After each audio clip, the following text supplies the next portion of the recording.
Good morning, everyone. It's Pastor Roy and Cali here in the church, and we're in one of our Sunday school rooms today. And today is a very big day. We are inaugurating a new president, and that means that a new president is starting in Washington. And Cali and I were watching some of that ceremony earlier this morning. And I think maybe a lot of you have heard about some of the hurt feelings, some of the bad feelings between people in our country right now.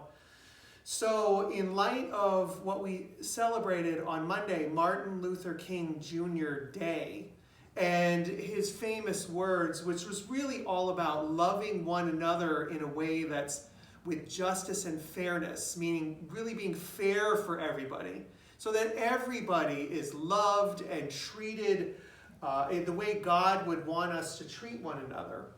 And so Callie and I practice that all the time. She loves me so much and I love her so much, but we need to practice that with each other, with people. And sometimes we can maybe have an argument with somebody or disagree and maybe even separate from one another. We don't like you, we don't like what you're thinking, we don't like what you're saying, you're being mean to me. And so I was thinking a lot about what our leaders have said and what God and Jesus have said about building bridges. Meaning a bridge, right, connects a place where you can't get to from one side to the other very easily. And if you look at this picture, we have a bridge going over water. And if this water is really wide, you can't really get over it very easily. And so you drive with your family across bridges. And you see how that helps you, and it saves a lot of time. And people go over bridges to work, to church, to all kinds of places, school. And it reminds me of a story about how important it is for us to build a bridge with each other. To build a bridge with each other and stay close to one another, stay able to reach one another, even across different ways we think and live and believe. So listen to this story. Once upon a time, there were two brothers. Their father had a large farm, and when he became too old to work, he called his sons to him. "I'm too old to work anymore," he said, "and I will divide my farm in half and give each of you one half. And I know that you will always work together and will be good friends." When the brothers first started farming, they were the best of friends and would share everything. Then one day there was an argument between them, and they stopped speaking to one another for many years. One day, one of the brothers was at his house when a carpenter came to his door and said, "I would like you to do some work. Do you have any work that I can do for you?" And the brother thought for a moment. "I would like you to build a fence on my property and build it down near the stream that separates my farm from my brother's. I don't want to see my brother anymore, and I would like you to build a high fence.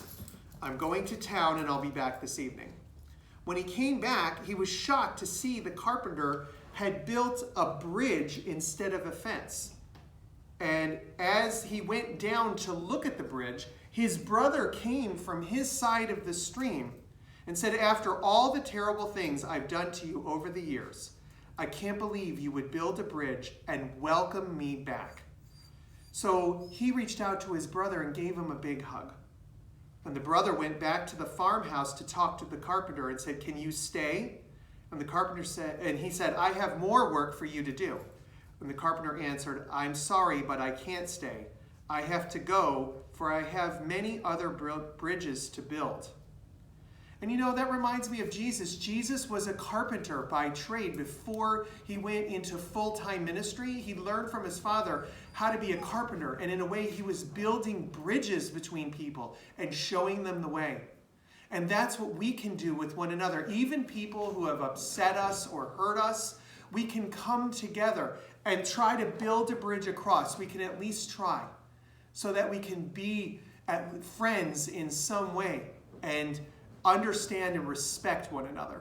That's what God wants from us. So let's practice that at school, at home, at wherever we go, to build a bridge between people that are different from us and to really come together and celebrate all the differences and all of who we are in the name of God. God bless you all. Callie and I say bye. See you next time.